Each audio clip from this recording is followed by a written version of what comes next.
If you know what you want, that's the beginning of everything.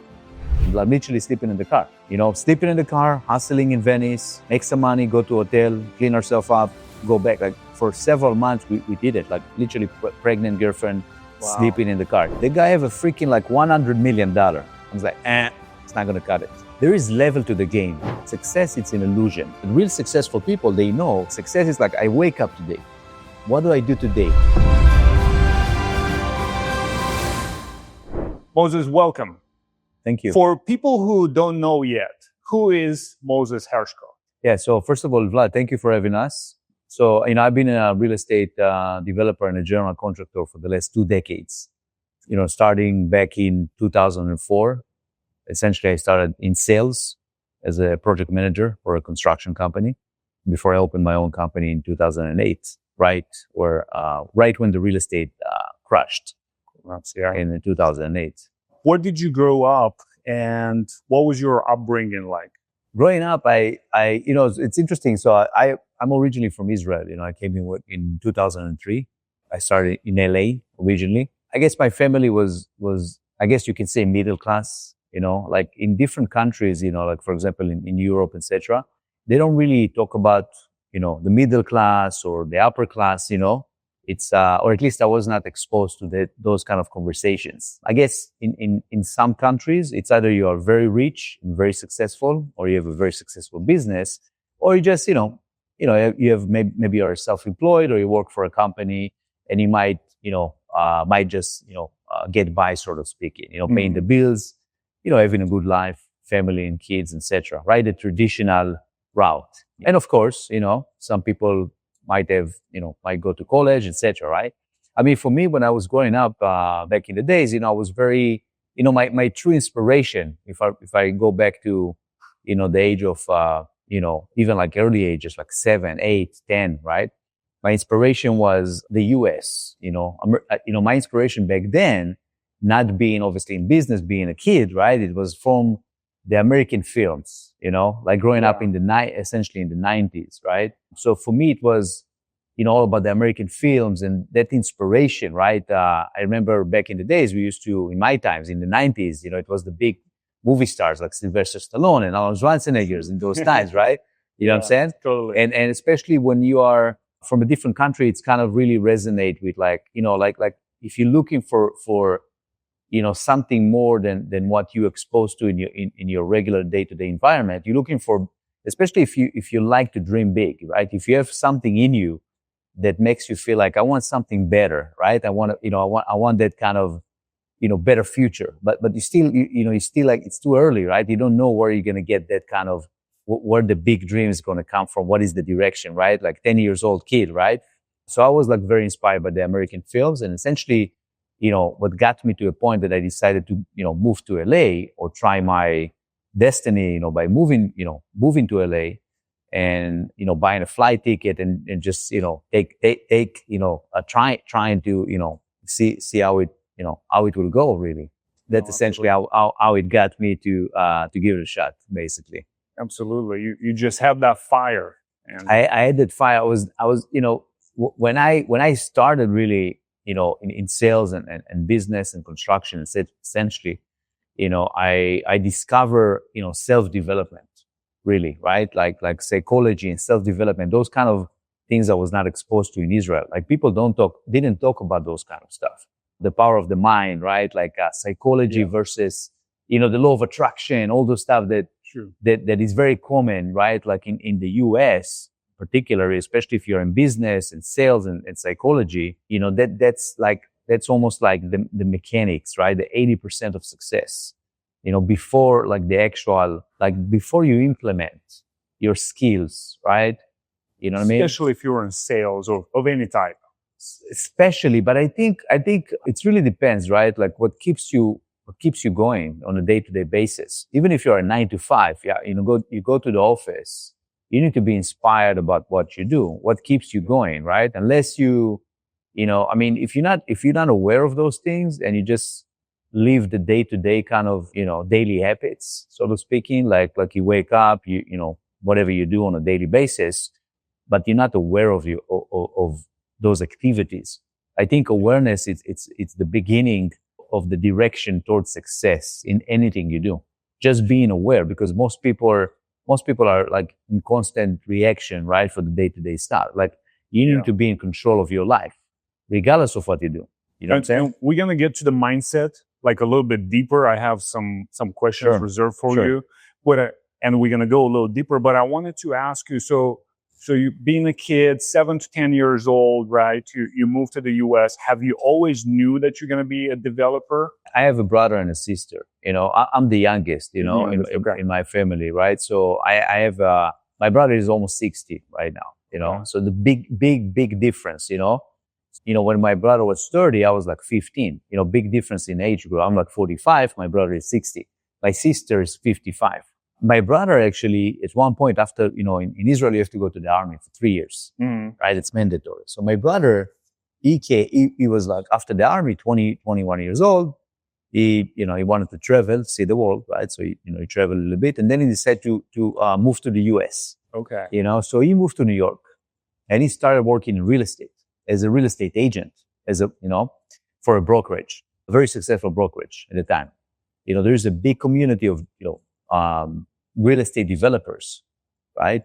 In New York, everybody's doing real estate in New York, right? So not everybody, but like, certain, a lot of people are in the real estate game over there in Miami. Yeah. In Miami, in New York, right? So it's kind of like in the old days, before you have a lot of startup companies, before tech became, like, for example, a lot of people don't know, but like Intel, they have huge, offices all across the world, really. And Intel, like, for example, which is a tech company, they started back in the 70s and the 80s. But what I'm saying, like, back in the days, success was like real estate, movies. You didn't have social media. Yeah. You know what I mean? So you didn't look at social media. If you wanted to look for success, for successful people and get inspiration, you would look like, maybe, something you can pick up for movies or music, you know what I'm saying? Or maybe reading a book. Yeah. It was not like right now you pick up your cell phone and you see all those influencers and people kind of inspire you or maybe not inspire you, right? True. You get a lot of bullshit, right? On social media. But it's easy to see today, like if you open your phone, it's like, oh, I like this, I like that, I don't like that. It's very easy. And back in the days was like only the stuff that you can pick up, because if you talk to somebody, right? Let's say you grew up in a different country, right? You talk to somebody, they don't really have an experience from for success, so to speak. And so the people that's, like back again, going backward, people that are successful, that have successful businesses, or it was always something in the family that somebody started back in the days within the family, and that person maybe took over the business or something like that. It was very difficult to understand, like, what is the direction. So, like back in the days, you go to school, maybe you study something and you became, right? For some reason, after high school, I wanted to go to college. And when I went to college, I was like, something drew me about study architecture. I don't know why, but that was like my thing, study architecture, right? So that was your major? No, so I actually end up not going to college. Okay. But by the way, I decided to come to the US back, between the age of 18. So I actually came here when I was 18. 18, okay. Yeah, and then I came here, I had like a certain experience. I went back, and then I decided, okay, that's it. I'm moving to LA. I went on vacation when I was 18. And then when I came back after the vacation, I was like, okay, that's it. I'm moving to LA. And 21, in the age of 21, I just moved in, right? But it was something that drew me to real estate. Maybe it was something that my brother told me, like, like my brother was in New York doing real estate for 20 years. And I've seen like my brother successful, to a degree in that business. And I remember I was like excited about his success. So I was thinking like, oh, I'm going to go to the US, I'm going to work with my brother in real estate and life would be amazing. You know what I'm saying? I always had that sense of, like real estate was something for me that, like, architecture and real estate, something in my mind that equal success. This is huge. This is huge because what you had in your mind, like since 18 years old, you kind of, developed until now, and now it's totally different level. Vlad, honestly, I didn't really think about it that way, to be honest. Until like, that's so you asked me a great question right now, because I didn't really think about it that way. it was just a natural thing for me. Like, oh, whatever. I thought about it back then, right? But now that they actually asked me the question, it's kind of makes sense. Right? Even for me, it's like makes sense, like how I got to be where I am today. Yeah. You understand what I'm saying? Sure. It's like there is certain things, like in the end of the day, I believe in God, right? I believe we are guided.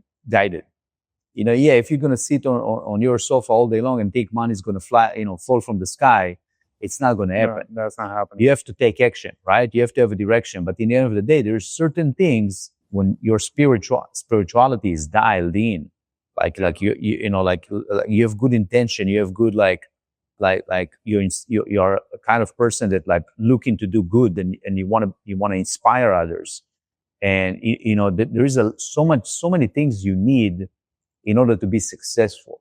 There is like so many things. Oh my God! Like you can be the most talented person in the planet. You can you can be the most hardest person in the world, right? You can have the skills, the talent, everything.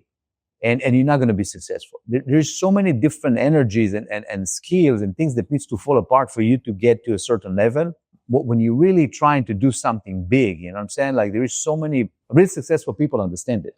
In order to get to a certain point, you need so many different things to happen. Things to align. I'm writing a book. I've been writing a book for a while, right? So eventually, I'm hopefully going to finish it. It's very difficult to write. I heard about that. Yes. Yeah. So I'm trying to write my book, but and I say there is a phrase that I'm saying: if you have the skills and you're willing to do whatever it takes, and you have the luck, and really with everything else that's possible, for you, right? And you know exactly what you want, which most people don't. It's true. Most people. I always say, like, if you know what you want, maybe you can get it. Most people don't even know. I'm asking people sometimes, do you know, what do you want? What do you want to get? Yeah. Oh, I don't know. If I knew, maybe I can figure it out. You know what I'm saying? If you know what you want, that's the number one, by the way. That's the beginning of everything. Like, what is the direction? Yeah. Like, what do you want? And most people cannot answer that question. At least you got a shot there. Yeah, if you don't know what you want, it's like you're driving, you're trying to drive from Miami Beach to Brickell with no GPS. That's true. In Miami, you're going to get lost. You know what I'm saying? That's true. Yeah. And guys, the podcast is called Define Success. And I think that just now, Moses has defined success. A person that has a goal, that decided what they want to do, and they just keep their direction, and eventually get there. I mean, that is progress. That is success. I actually have a Spotify feature. It's called The Rules of Success. I don't know if you saw it. Yeah, The Rules of Success. You guys can check it out. We had thousands and thousands of downloads. It's free, by the way, free. You can go on Spotify. Sure, click on that. Spotify, The Rules of Success. You guys, can get a lot of, business advice. Speaking about advice, we can get into it. But a lot of people, they listen to podcasts. They listen. They do you they go on YouTube and they watch a podcast, or they go to a seminar, or they read a book. I think the fastest way, if you remember anything, one thing from everything that we speak about today, or talk about today, if you, a lot of people getting mentorship, they are into mentorship, right? If you can find a way to work, if you know what you want, right? Then the best way to experience success, the shortest way to experience success is to work with somebody in that particular niche that you're trying to do. Yeah, that's gold. You know what I'm saying? And most people, they go study Tony Robbins, Grant Cardone, Vlad, Moses, right? But if you want to be a general contractor, right, or a developer, who's your top guy? Who's the guy you want to study specifically in your niche? You can get motivation by a lot of people. You see what I'm saying? Yeah. So are you trying to get motivation, or are you trying to, who's the, if you can be, if you can do anything, right? If you know what you want and you can do anything in this world, right? And maybe you can be like somebody else. Who's your role model? Who's your guy, bro? Who's your guy that you want to be like? You know what I'm saying? Who's your role? You can call it role model, but who's the guy that really inspires you? That I would love to do what this guy is doing. So what you're saying is find that guy and align with them. Work for them if you have to. If you can work for that guy for free, sometimes be their assistant, whatever you can do for that person. I mean, most people obviously are very busy. You know what I'm saying? I mean, some people reach out to us, like they want to work with us, they just want to learn from us. You need to also to have the right timing in life. You know what I'm saying? Sure. But study whatever you can about that person and what they do. If you want to be in that level, you want to do exactly what that person does. So you have two missions in life. Know what you want, find the person already doing it. You don't have to reinvent the wheel. Somebody else is already doing it. Unless you're reinventing the wheel and you come up with a new startup, which you see every day, in the tech industry. I mean, I'm investing in, like, for example, in startups, tech companies, right? That's just something that I'm inspired by, right? And we can talk about investments, and we talk about So don't reinvent the wheel. Just find somebody who's successful. Unless you can reinvent the wheel, bro. Unless you can do it. If you can reinvent the wheel, go for it. But awesome. if you can't, you can become successful very quickly just by knowing what you want, finding the right person that you want to be like, study everything they can, do whatever it takes to get there. Easy peasy. I think this is great advice, you guys, especially for somebody who's like younger, want to get into a specific field, whatever their dream is. 100%. So we went over to your first kind of exposure to real estate. So you moved here, your brother's in real estate, right? My brother was in real estate sales, by the way. In real estate sales, as a realtor? As a realtor, yes. Okay. In New York. New York, right? Tough market. One of the greatest, for me, New York, it's like, it's a love and hate relationship. They say if you love LA, you don't like New York for some reason. Now, for me, it's more about the environment. I really don't like the cold weather. There is certain things like I can sleep in my car if I have to, but I cannot live in the snow. Yeah. It's the type of personality. You know what I'm saying? So you have to choose, live in the snow or sleep in the car. I will probably take the car. Man, that's a great analogy. So what did your life look like before construction, before general contracting, before development? What were you doing? Yeah, that's actually, that's part of my story, part of my personal journey and story, right, in the US. So as long as I remember, starting in when I originally came to to LA, I had to get a job, right? The way I actually started in the, like, around the Christmas time, in the holiday. The Israelis, we have a little, we used to have, I guess back then, we used to have like, one of those kiosks in the malls, like when they sell products. So when I came, I was looking for a job, so back even, like, I was, picking up the newspaper and looking for companies to work for. Like companies that I can speak the same language and so forth. Totally. So I set up, like, a job interview, right? Like before even, coming to the US, right? And, so I called a few companies and some of them hired for a sales position. I'm talking, like, back then I'm like 20, 22, 23 years old, right? Like, 21, 22, 23 around that time, right? In my very early 20s. So I got a job, as a sales position in the holiday, the US, like Christmas time, to sell toys in the mall, literally toys, like be a toy salesman in the holiday. So back in the day, you used to have those kiosks. So people walk by, it's like, hey, let me show you something. And you approach people. That's essentially how I started learning to talk to people. I mean, I was always good. I was always like, thank God, my God-given talent, if you will, was I always been like a people's person. Yeah. I read people very well. I'm very, like, I can connect with people very well. That's what I believe my God-given talent, to understand people, to read people, to understand what people want. And if you have the right intention, the good intention, and you know what people want, you can find success with it, because you can help somebody get something, like get what they want. There is a phrase by Zig Ziglar, if you're familiar with the legendary coach, Zig Ziglar, that says, if you can help enough people get what they want, you instantly, get everything you want in life. You see what I'm saying? Yeah. And then another cool phrase from Tony Robbins, he says, if you want to be successful, just give it away. What does it mean? Like, if you want to feel love, you just give love. You want to get money, you give money. The power of karma. Yeah. The biggest gifter. Right, exactly. Absolutely. Right. So I actually I'm a big donator. I really believe in donation. And sometimes I tell my rabbi, I'm selfish. I'm donating money. So it's like, what do you mean? I tell everybody I'm a selfish guy. Why? I mean, you're donating all that money. Because I'm donating, and I asked the rabbi, is that okay if I'm donating money just because I want to get the bless? I want to get, because I believe if you donate $100, you get X 100. or X10 at least. So, yeah. You donate 1 million, you get 10 million. I swear I really believe in it. So when I donate, it's like I'm giving to myself. I do a lot of charity, by the way. And it's like I feel like I give to myself. But it's okay. It's okay to be selfish in that way.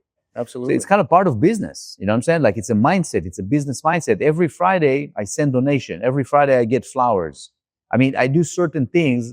You need to have system in your life. I teach my son, I have an 18-year-old son. I teach my son, when you wake up, do your own bed. You want to be a millionaire? Do your own bed. That's where it starts with. That's where it starts. Do your own bed. It's just gets you to success. It's all about repetition.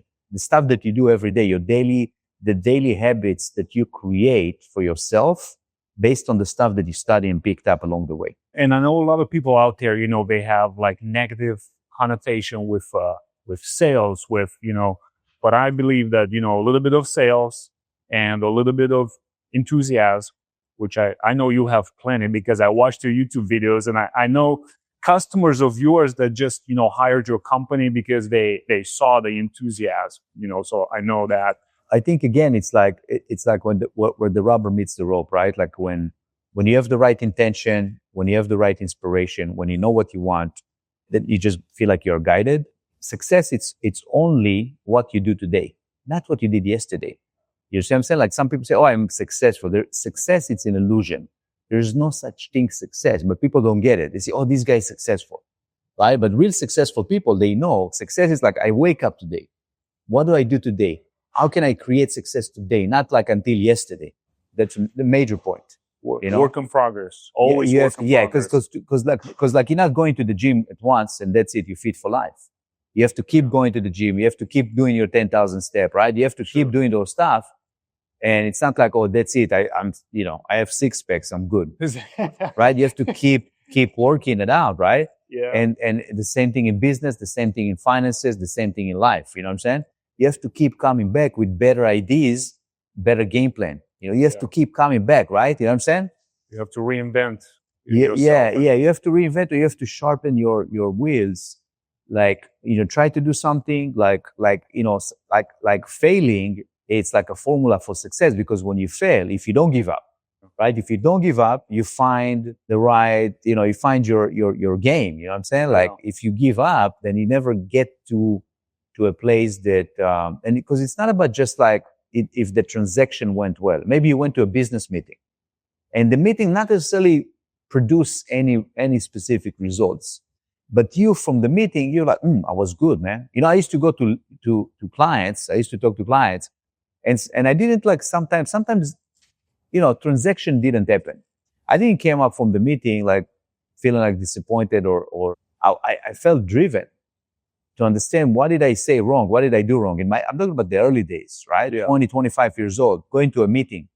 How can I make it? What I have to learn, what I have to do, to go back to the next one. And it's all about how you feel about yourself and what you're presenting, what you deliver. So that's from the toys. We're going to the next. Yeah. So what was the next role? After the holidays, so after the Christmas time, I made some money. Back in the days, felt like a lot of money. Coming with $800 in the pocket, after the holiday, working for like 2 months in the mall. We worked from 8 a.m. until like 12 a.m. How many hours is that? From 8 a.m. to 12 p.m. Yeah, that's a lot. So that's a long shift. It's a double shift, right? Like all day long. And before and after, you have to, fill up the inventory. I remember I used to like have like 10 different cups, of coffee and Red Bulls and everything, like just, just to get energized, right? Like, but after that, I was like, okay, what I'm going to do? And back in the days, like, I don't have any money, right? I'm trying to get by. I'm trying to rent an apartment. Somebody told me, check out Venice Beach, like Venice. And I know Venice, like back in the days, growing up on Arnold Schwarzenegger, I know Venice Beach is in the 90s. It's like Muscle Beach and Gold Gym and all those, so, California was the coolest place, right? I'm going to California. Everybody wanted to go to California in the 90s. Right now, everybody wants to come to Miami, right? Yeah, that's true. So I was like, somebody told me, check out Venice Beach. There is that boardwalk over there. Maybe you can do something. So I'm going to Venice and I'm checking the boardwalk and I see thousands and tens of thousands of people are walking on a daily basis. Beautiful weather. Everybody's chilling. I was like, maybe I can do something over here. So I took the concept from the mall and I brought it to Venice. And I opened my own booth, and I used to go to downtown LA and buy a lot of toys, all those toys.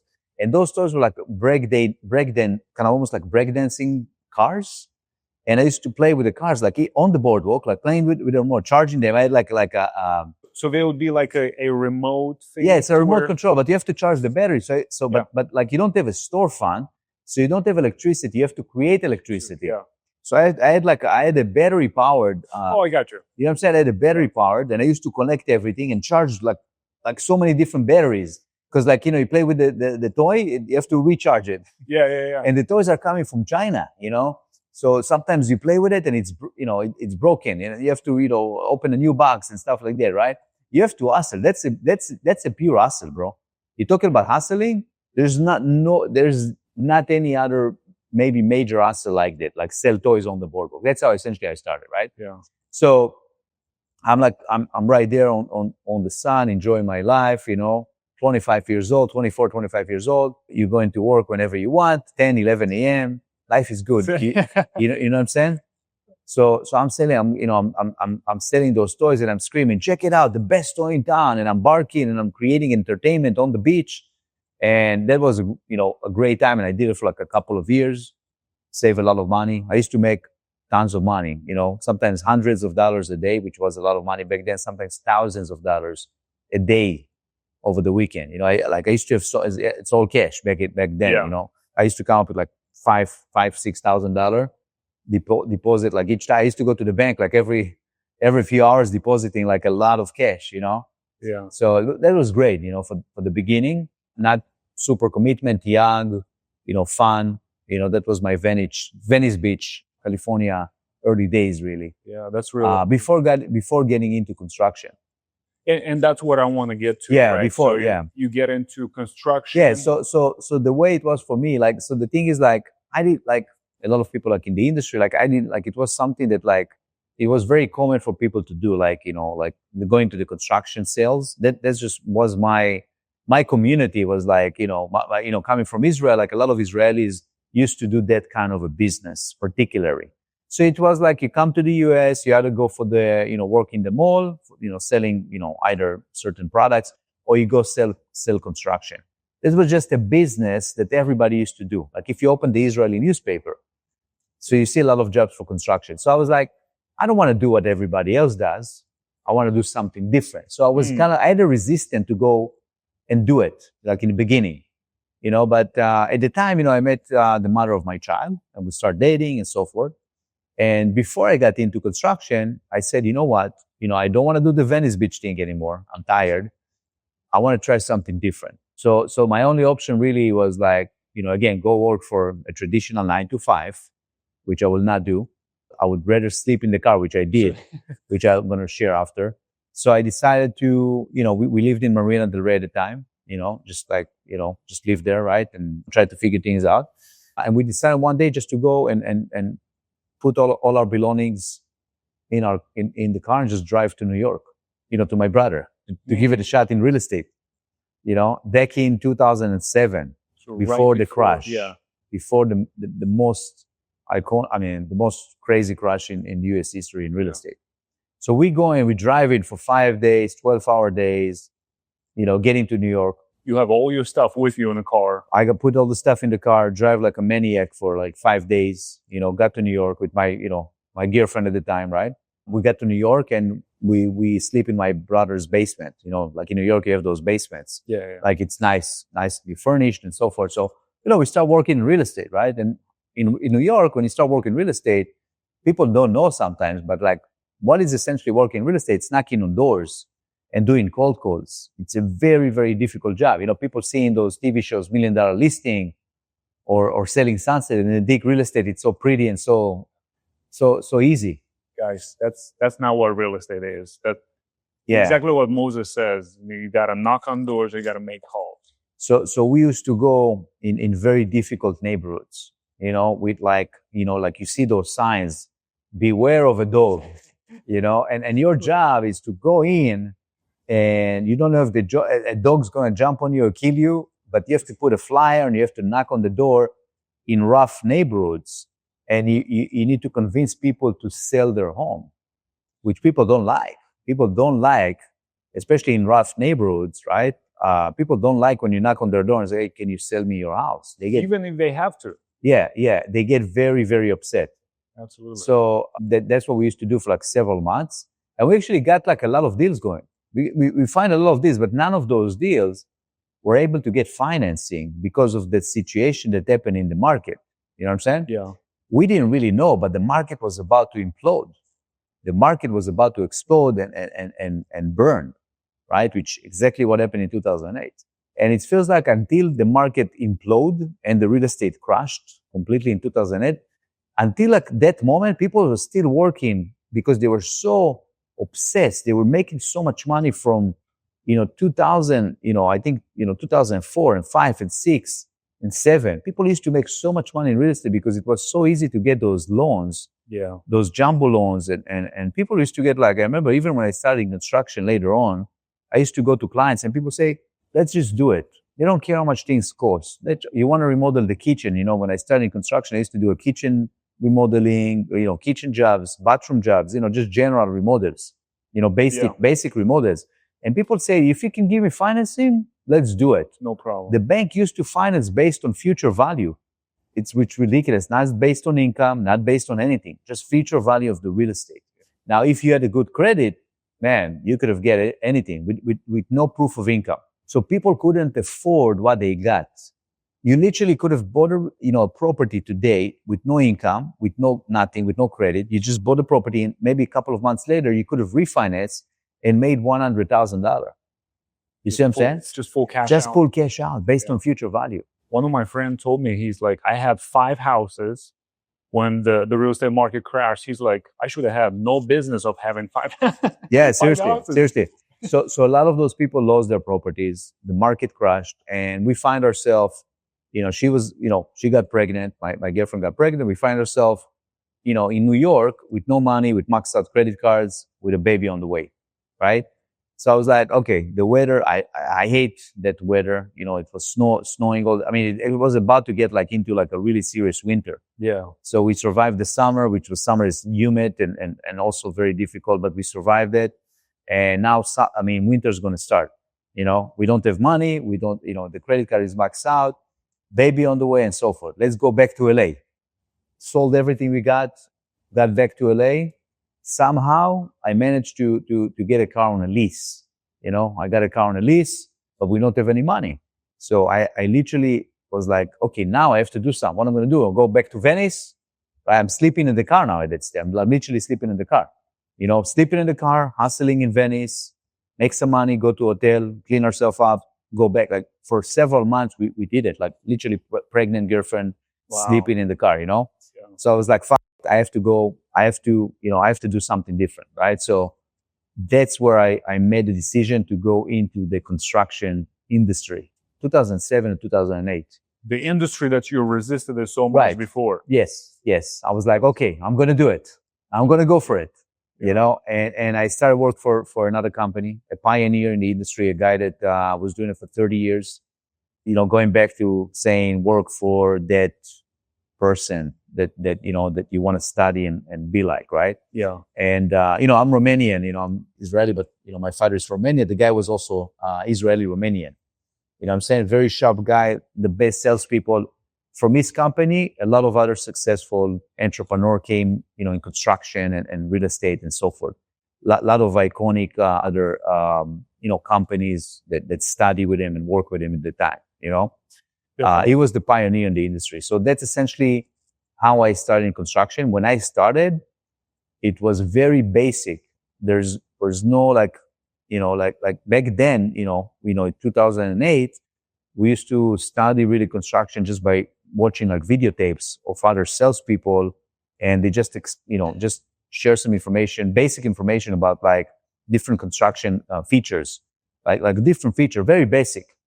This was before I got my general contractor license. Which is basically being like in a position of a project manager / salesperson. Yeah. So you started doing projects. So started working, as a salesperson / project manager for a construction company. Very quickly, I became the top producer, the top salesperson in the company. Very, very quickly. In the first few months. Okay. I became number one.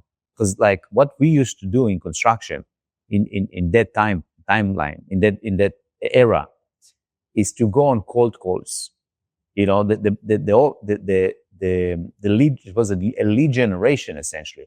You know, the office had like telemarketers calling to random people, right? And offer them construction related services and products. And then they send a salesperson to that, property, to that homeowner. To sell the job. To sell the job, right? So you drive for a location for like an hour or two to meet an owner, to talk to them about their kitchen or bathroom or flooring or roofing or leaking roofing, whatever it is. Yeah. And it's only commission based. It's very difficult, very difficult. I'll tell you, that's why, most people will not do it. It's as difficult as real estate. Selling real estate, selling construction, it's very similar. You know what I'm saying? You drive for an hour or two, somebody, they don't open the door. Sometimes they will not open the door.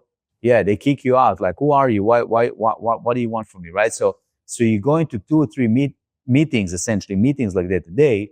Maybe 2 of them don't even talk to you.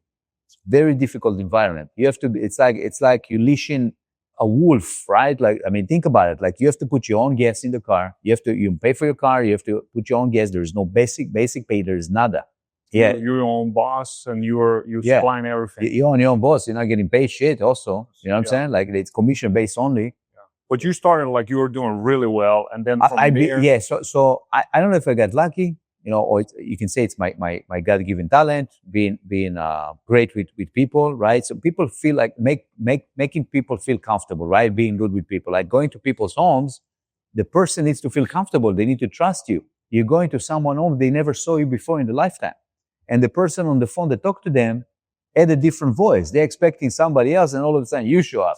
Yeah. They're expecting a brown guy, a white guy, a black guy, whatever they're expecting, you show up. You see what I'm saying? And they look at you and like, oh, you look like a young guy, 25 years old. What do you know about construction? You see what I'm saying? Yeah. But somehow, things, you figure things out. You know what I'm saying? So I became the top producer in that company. From 30 salespeople, I became number one. And from there, I mean, did you open your own company later on? Is that how? Yeah. So first of all, so for the first few years, obviously you need to have some capital to open your own business. You're not just going to do it and I'm not suggesting to anybody to work for somebody for a couple of months and do it. I was working for several years before I opened my own company. I wanted to make sure I'm financially stable.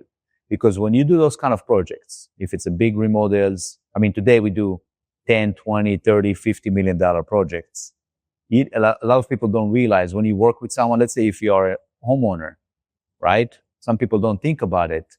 You need to have 10, let's say if I'm working on a $10 million property, some people, they're hiring a guy, like a company, they have $1 million insurance. That's not going to take it. That's not going to make it. You need to have the proper insurance, which is very expensive.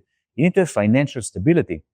During COVID, for example, a lot of companies went out of business, for example, right? Yeah. So you need to have financial stability. So you, as a homeowner, you just want to do your kitchen. Maybe you want to do, other project. Maybe you want to do a complete home remodel or build, a mega mansion or whatever you want to do. And you hire someone, right? You need to make sure that company, that individual is reliable financially. Like some people say, oh, Moses is driving a Rolls Royce. Moses have a Richard Mille. And then when they hear about our services and what we do, they actually realize that we actually save the money. But I tell them, what do you prefer, to work with somebody that drive a junker? Are you trusting that person? Would you pay that person? With that person can be your financial advisor, that person that it's broke. So you need to, it's very important to work with successful people. When you're starting out, it's difficult. That's why when you're starting out, you need to have the backup of the brand, of the company, right? Like you work for Moses, so you work for that company or this company. So you have the brand credibility. See what I'm saying? But if you're just starting out and you're nobody, it's very difficult to expect. And because if the person is smart, I'm working with very high network individuals. Sometimes I work with their financial advisor. they check in our credentials. If I'm working with a billionaire, I have a lot of billionaire clients, in Silicon Valley that we relocate, from Silicon Valley to Florida these days. And they come to us, not only because of our expertise and our relationships, etc. They want to work with us because, first of all, it's very important for them, the privacy element, which is important for us, to protect our clients' privacy. We represent the owner. We're not just the general contractors or developers. We represent the owner. We allocate the property for them.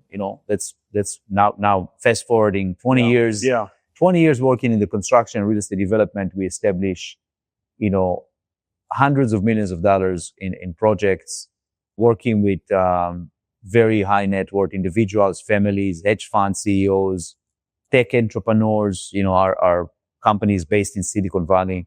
The influx from California to Florida to Miami, we kind of really in the epic center of that.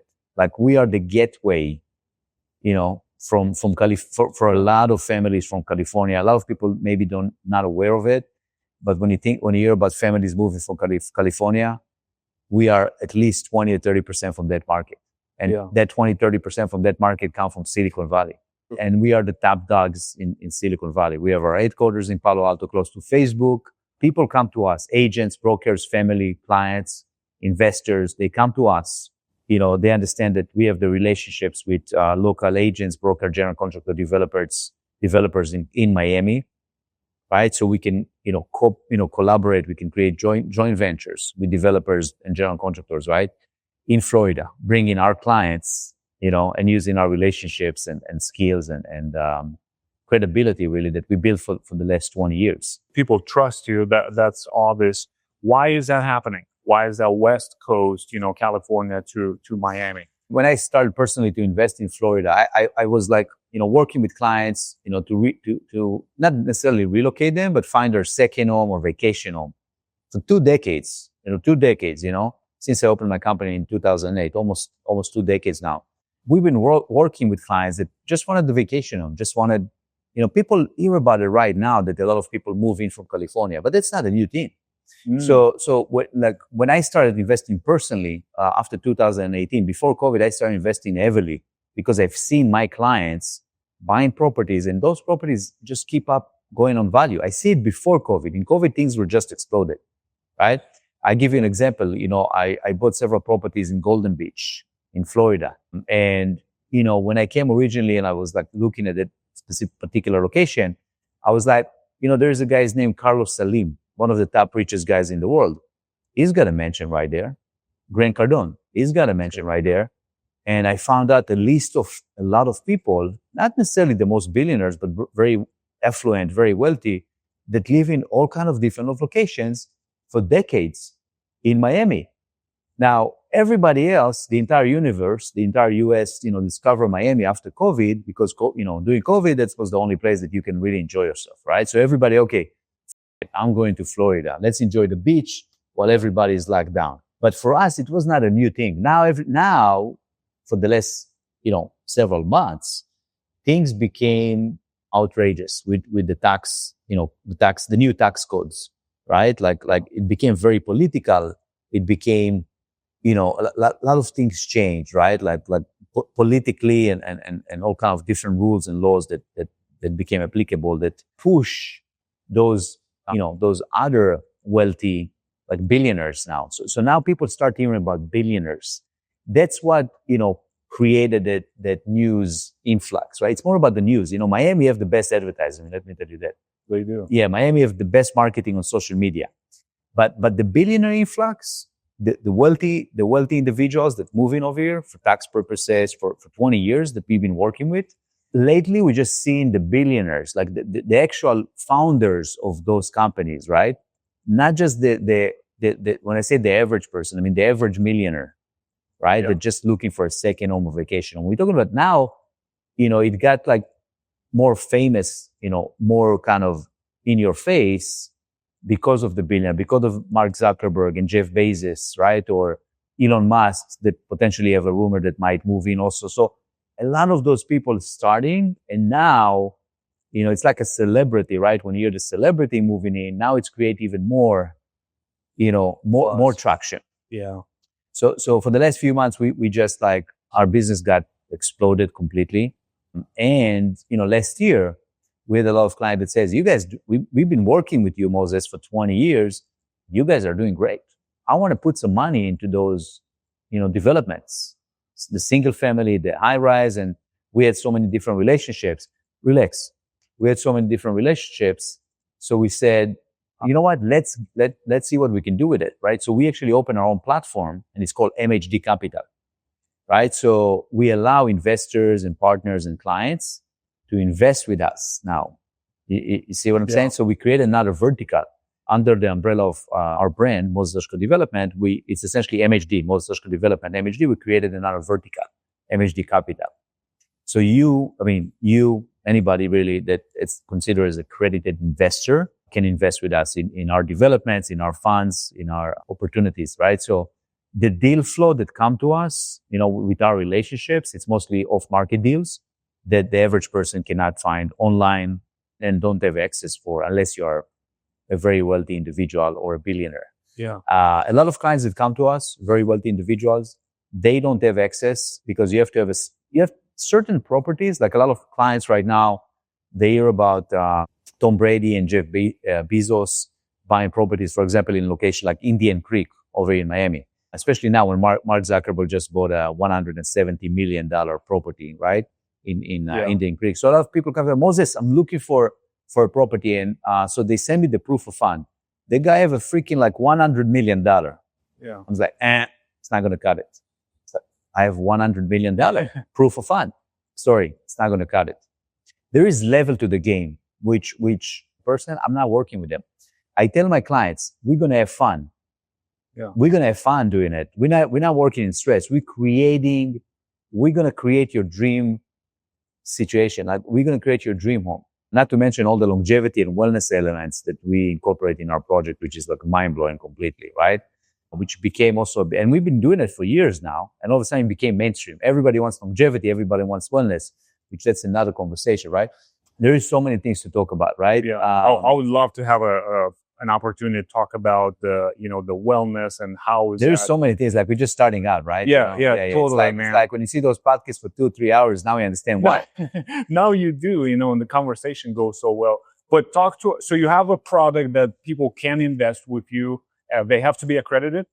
Correct. Yeah, you have to be accredited. So they have to be accredited, and they can invest in your projects that you do. Correct. Yes. And then it's very limited, right? We have a limited access. Each fund, we're actually right now raising $250 million. We're about to close our first fund. If you guys still interested, you go to mhdcapital.com. Okay, the minimum is $200,000, and you have to be accredited investor. And we almost oversubscribed at this stage, right? So if you guys want to make the move right now, or you wait for the next fund, right? So essentially, our funds are, targeting ultra net worth buyers, right? So those deals, those type of developments will target either single family properties in what I call unbreakable locations, or on the water or the ocean, right? And boutique and, small to large scale luxury boutique condos development. With some potential, hotel use or mixed use, etc. That's the type of things that inspire me, and the type of things that we are, allocating from our, Rolodex of relationships, right? So again, those deals are off-market deals. They're not available for the average person, for the public, etc. You need to have many, many years of experience for somebody to even show you those kind of properties. This is above the proof of funds. This is not above like, I have $100 million. They need to like you. They need to feel like there's an opportunity to do more than just one deal. And it's about trust. It's about relationship. A lot of those joint ventures that we do with other developers, it's not just about the money. Those are $1 billion and $1 trillion companies. It's about relationship. It's about trust. It's about liking the person, because a lot of those people in that level, they have the same mindset.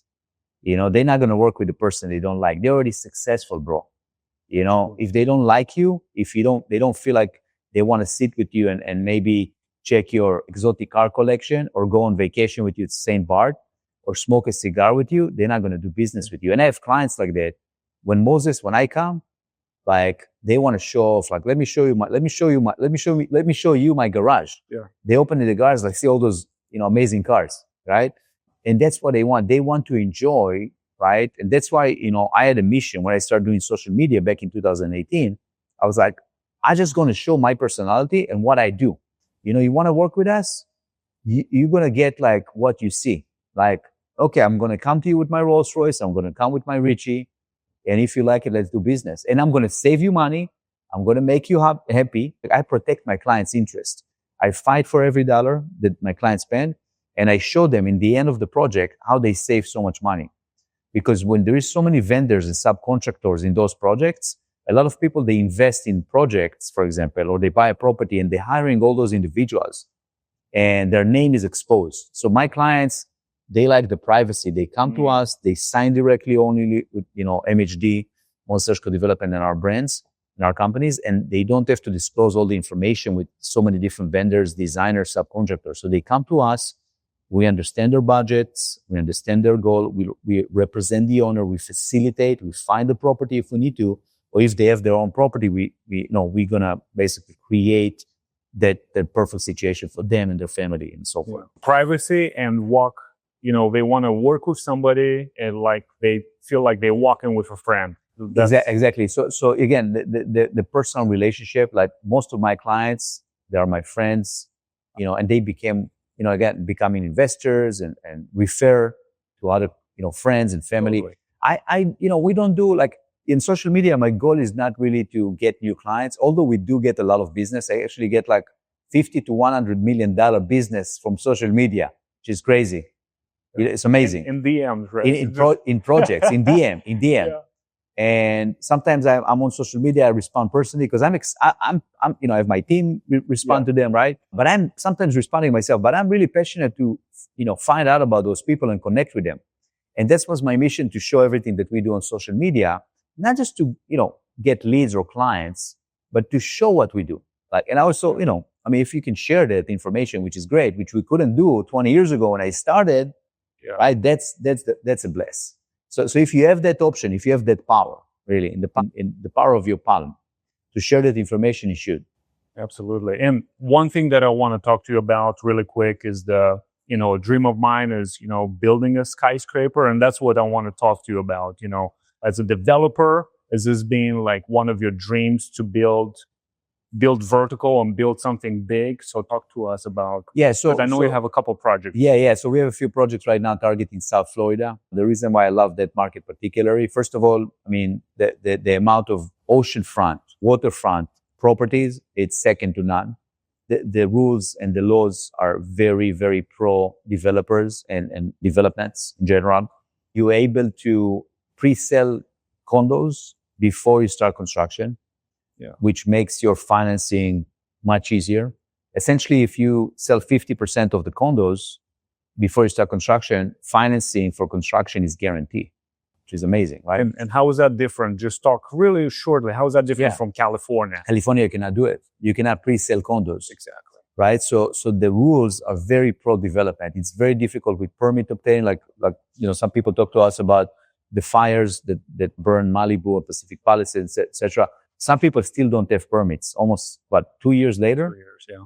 Ridiculous, right? So now they start kind of moving things around and so forth. But in Miami, another thing is that some people don't understand. To build a skyscraper, right, high rise or boutique condos, it's easier sometimes than single family luxury development. If you can build single family, projects, you can build, spaceships to go to Mars, bro. It's so difficult because you know why? When you build those skyscraper, the high rises, the boutique condos, you work with very professional general construction firm. So I'm saying I'm a GC in California, but in Florida, I'm collaborating with like general construction firms, right? You can count them. There's maybe 5 that's building those skyscrapers. Their specialty, they are unionized. And they do those kind of projects particularly. So if you walk around in Miami Beach, you can see those companies, Coastal, GT. You can see them over here in Brickell also, right? Moss. All those companies, there's only 4 or 5 companies, they building all those buildings. It's very easy. If you understand the game of real estate and developments and you have the capital, it's very easy. But you need to understand the day-to-day construction, which a lot of people invest with investor, quote unquote, or that claim to be developers, which I don't really like to see those things. There is a lot of people on social media claim to be developers. They don't have any construction experience. You need to be able to go down and dirty, meaning like you have to be able to go on site and look at certain elements and read floor plans and understand the construction, because we see a lot of deals, a lot of projects falling down because people don't understand. They either got too fancy with interest rates and they bought based on, again, future value. They got like a balloon type of financing and they lose their properties, or they don't have the construction experience. Citadel is building a tower in Brick Hill. The founder of Citadel, Ken Griffin, he was just saying in an interview, he planned to spend $1 billion. Yeah, I saw that. To build a skyscraper over in Brick Hill. Construction is going vertical right now. He ended up spending $2.5 billion. Construction is still going up. If you're an investor, I mean, those guys have a lot of money, institutional money. But if you're an investor and you invested in a project, or you're a developer and you planned, to invest $1 billion and now you're in $2 billion, how would that change the whole and you're still structure? You probably lose the property. Yeah. This particular Citadel, right? They are billionaires. They have a lot of money to pour in. Another $1 billion, less or more for them, it's not a big deal. So the average person, it's a disaster. Yeah. If you work with someone that's not experienced, if you do single family project, some people don't get it. I'm just trying to remodel my kitchen over here. Okay, give it a shot.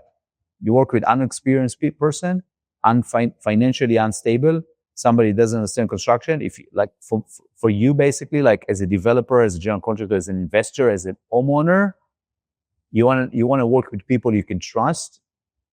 But if you don't know the person, make sure they can get the job done. I always tell people, don't like me. If you like me, that's a plus. You don't need to like me. You just need to know that Moses is going to get the job done and you're going to sleep good at night. If you go with a cheap person, like or whatever, they don't have insurance, you're looking for the cheapest estimate for whatever you do. For me, when I invest in anything personally, talking about, collaborating and JV and joint venture with people, you have good chemistry with. Yeah. But on top of it, again, there is so many different layers, right? That you have to look into: the financials, the success, the legacy. You know what I mean? Yeah. So we have several projects right now in Florida that we're targeting high-rise, skyscrapers, if you want to call it. I call it super towers. We have boutique condos development, and also we have single family. That's under the MHD Capital platform. And again, you can go to MHD Capital. You can see the project. You can see the renderings and the conceptual designs. And right now we are in the actual planning process, obtaining permits, etc. Right? Nice. So that particular fund, our first fund, it's almost oversubscribed, but we're going to have more opportunities for investors, coming very soon. And I wanted to ask, because a fan of mine asked, when you meet Moses, ask him where is the next skyscraper that is coming up? Is there a location? You guys have a lot? Yeah. So we actually we were planning for Brick Hill. Okay. We have a site we're negotiating the contract right now in Brick Hill. It's not closed yet. So it's going to be announced very soon. We actually collaborate on that particular project with Kobe Karp, which is one of our greatest local architects. Yes. Right. So the Real Deal actually had an article about that particular super tower, and a very famous brand was supposed to be added to that project. We kind of work in those details, like a very famous brand, which people are going to be very excited about in the automotive industry. Oh, great. Yeah. Very, very excited about it. So we like to do those collaborations and add the right brands if needed. And Brick Hill, is an iconic, like our Brick Hill project was like really planned, our super tower was planned for Brick Hill, because in Brick Hill, it's like almost like the getaway from Miami. Like especially for a lot of those type of, billion-dollar companies, when they come from New York to Miami, for example, right? They come to Brick Hill. Now, I have another project that potentially coming by with another legendary brand over in Brick Hill, also pre-development. And again, it's also all part of our fund. So one of those projects is going to start, soon. I just cannot share a lot of information at this stage because everything is like, again, we have to have privacy, in place, privacy agreements and so forth with our other co-developers, but potentially two super towers. One of them, it's coming up for sure. We have the brand in place, everything is in place. We're just about to close the deal, right? So we can, we can kind of, Definitely. you know, Here in Brickell. So that's here in awesome. Brickell. Yeah, I'm planning two super towers in Brickell. Awesome, man. Yeah. It was so great to meet you, Moses. And where can people find you? And we'll leave where you're more active. Is it? Yeah, so social media, it's Moses Hershko Development, right? On Instagram, Moses Hershko Development, or you can go to our website, Moses Hershko DEV, like development.com. YouTube, Moses Hershko. So I'm pretty much all over the place, you know. Awesome. YouTube channel is awesome, you guys. You got to check it out. Absolutely. Thank you, man. Thank you so much. This was great.